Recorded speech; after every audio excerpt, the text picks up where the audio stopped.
Tidbits from TNT, Thursday morning, the 12th of December 2024. Listen to the full version on the official dinarreport.com website and become our supporter on Patreon. Tishwash. Government advisor. Tighter controls on suspicious money transfers reduce exchange rate manipulation. The 11th of December 2024, Baghdad, WAA. Nasser al-Hajj, advisor to the Prime Minister, Mazhar Mohammad Saleh, confirmed today, Wednesday, that tightening control over suspicious financial transfers reduces manipulation of exchange rates and the stability of the national currency, while indicating that limiting speculation reduces the use of foreign currencies in unproductive operations. Saleh said in a statement to the Iraqi news agency, INA, the Prime Minister's directives to the monetary and financial authorities stressed the intensification of inspection and control procedures for financial transfers and monitoring speculators, which remain of great importance in enhancing currency stability and reducing speculation that is harmful to the national economy. Through mechanisms leading to combating illegal speculative activities, including specifically tightening control over suspicious financial transfers that conflict with the rules of compliance and transparency in a manner that reduces illegal activities, such as money smuggling or manipulation of exchange rates, which maintains the stability of the value of the national currency. He added that, taking strict measures against speculators and manipulators in the currency market strengthens confidence in the financial system and demonstrates the strength of government policy in protecting the national economy, and increases the confidence of citizens and investors in the country's financial system. In addition to directing resources towards the real economy to invest in the available opportunities in it, whether industrial, agricultural or service. Noting that, by limiting speculation, the use of foreign currencies in unproductive operations is reduced, which helps to provide them to finance imports or beneficial investments. He continued that, the protective measures against currency speculation come to limit the negative effects resulting from the impact of regional crises, through preventive measures that reduce the exploitation of economic and political crises in the region to achieve illegitimate gains, which enhances the stability of the local market.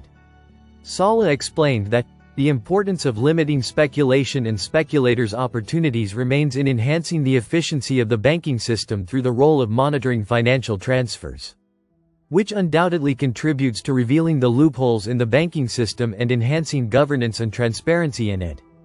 As such measures are in line with the comprehensive reform plan for the financial and banking sector, and aim to enhance financial stability and prevent violations that negatively affect the national economy. Tishwash. Al-Hakim. Kirkuk will get its due in the 2024 budget. The head of the National Wisdom Movement, Amar al-Hakim, held a press conference in Kirkuk on Wednesday, during which he confirmed that support for the governorates will be present in the 2024 budget and Kirkuk will receive its due share. Al-Hakim said during the conference, during his meeting with a number of members of the provincial council, heads of administrative units, directors of service departments, and security leaders in the province, in the presence of Governor Ribwar Taha, his deputies, and the head of the provincial council, Engineer Muhammad Ibrahim al-Hafez, that Kirkuk is an icon of Iraqi coexistence and the key to consolidating national unity. He stressed the importance of administrative decentralization and the powers of local governments as a guarantee for the unity of Iraq, calling for abandoning the rentier state and activating productive sectors. He added, Kirkuk is a model of coexistence and is prepared to activate agriculture, industry and tourism, indicating that support for the governorates will be present in the 2024 budget and Kirkuk will get its due share. He called for fighting corruption, supporting youth, and spreading positivity, stressing that improving services enhances confidence in the political system and fortifies the country. Noting, restoring the powers of local governments according to the Constitution and working to facilitate citizens' transactions. Al-Hakim praised the zeroing of Kirkuk's stalled projects and stressed the importance of investing in health and education, adding that diversifying the economy is the solution to confronting the challenges of population growth. Tishwash. Parliament and government. A race with the 2025 budget. The 2025 budget schedules in Iraq are witnessing a delay that is causing widespread controversy between the government and parliament. as the government has not yet sent the full details of the budget to the House of Representatives, which has raised concerns among members of the Parliamentary Finance Committee about the deadline for approval. The statements indicate that the reasons for the delay are related to reviews of financial schedules, especially those related to oil extraction expenses in the Kurdistan region and the costs of projects funded in 2025. The Financial Management Law requires the government to submit the general budget to the Council of Representatives 45 days before the beginning of the fiscal year, in order to allow the necessary time to discuss and approve it. Despite the clarity and explicitness of the legal text, no Iraqi government, including the current government, has committed to implementing this entitlement. Speaking about this file, member of the Parliamentary Finance Committee, Mustafa Al-Karawi, revealed the existence of legal and constitutional violations by the government in sending the budget law to the House of Representatives. Al-Karawi said in a statement to Al-Maluma Agency, Article 77, Paragraph 2 of the Federal Triennial Budget Law indicated that the government must send the budget tables before the end of the fiscal year, indicating that the government sent only one amendment to the text of the budget, which is the text of Article 12 related to the costs of extracting oil in the region. He added, not sending the schedules on time is considered a legal and constitutional violation, and if the government proceeds with amendments to the articles. There are many articles that need to be amended and to be fair to many groups, adding, we recorded all of these observations in the session last Tuesday during the first reading of the amendment to the budget law. He explained that, his committee is working on re-amending the budget and sending it to the government to work on general amendments to the law so that it is fair to all segments of society and addresses the problems in the previous budget. In addition, a member of the Parliamentary Finance Committee, Hussein Moons, revealed that the budget amendments are subject to political amendments, not technical ones. In a statement to Al-Maluma Agency, Moons said, the government has a point of view in resolving the issues with the region and limiting oil smuggling operations by increasing production costs by $16 per barrel. He added, during the discussion of the proposal, we raised several questions. Why was $16 set? Is it a technical or political consensus number? He pointed out that, the Parliamentary Finance Committee hosted the concerned parties and they confirmed to us that the issue is political and not technical.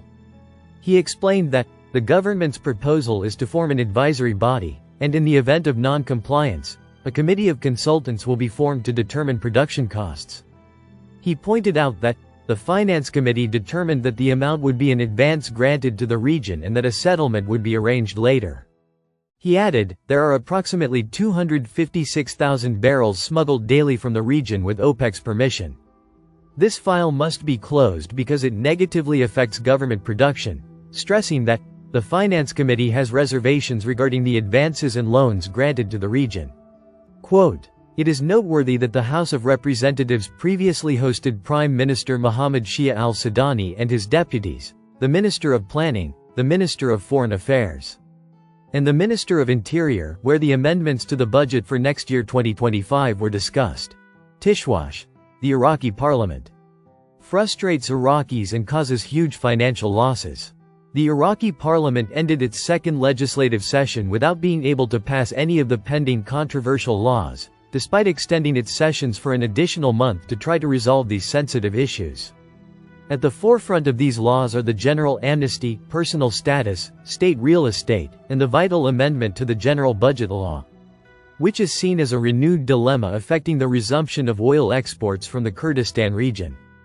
These issues reflect the deep-rooted differences between political parties, where factional, sectarian and national interests appear to be a solid barrier to any common understanding.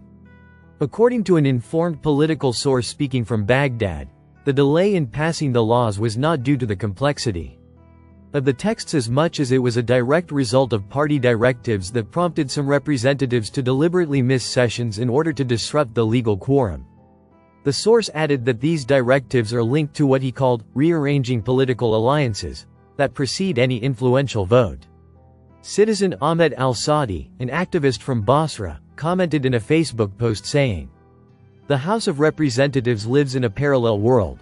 It discusses matters that concern its interests while the citizen suffers from crises in services and the economy.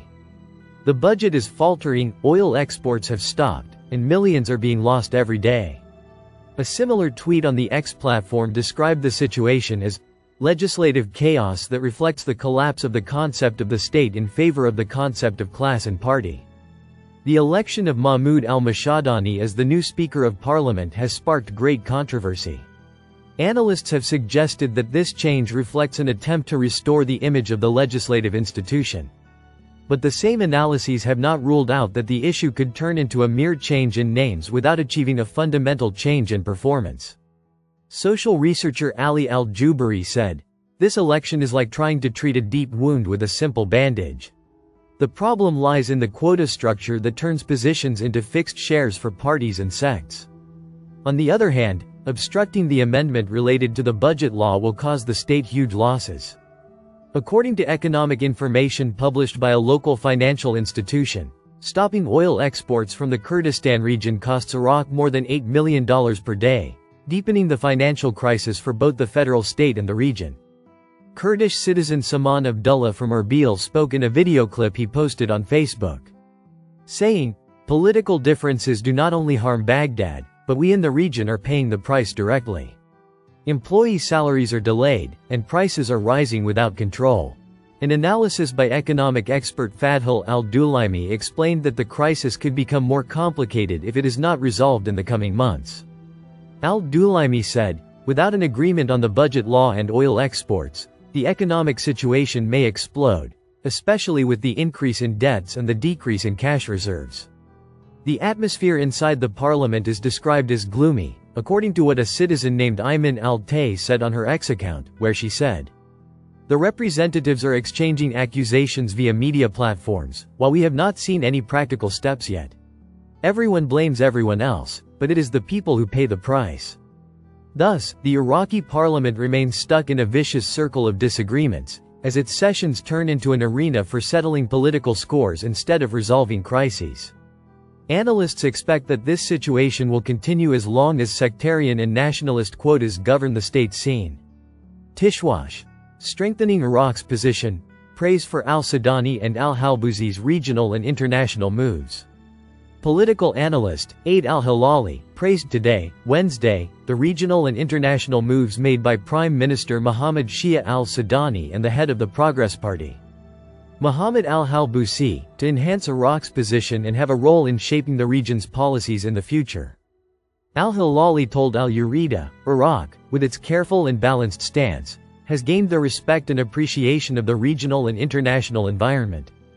And the moves made by the Prime Minister at various levels in the issue of openness to the Arab and international environments come in order for Iraq to have a role in shaping the region's policies in the future. This is a result of Iraq's great recovery and the agreements and partnerships signed by the Iraqi government with countries of the world, and these connections have great effects on Iraq's position. He added, there are also political parties that have worked to open channels for dialogue, especially with the United States of America, and one of these figures is Mohammed al-Halbuzi, who returned the visit to America and was well received there. This visit received different reactions, between those who welcomed it and those who doubted it. But it seems that al-Halbuzi's visit is in the interest of Iraq and the Iraqi government and greatly supports the position of the Iraqi government.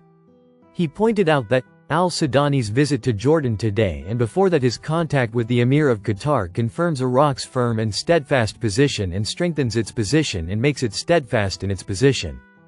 And this stance will be credited to Iraq and al-Sudani, and despite some political leaders issuing irresponsible statements, al-Sudani's rationality, calmness and balance were positively reflected in Iraq's position. Listen to the full version on the official dinarreport.com website and become our supporter on Patreon. Source: Dinar Recaps.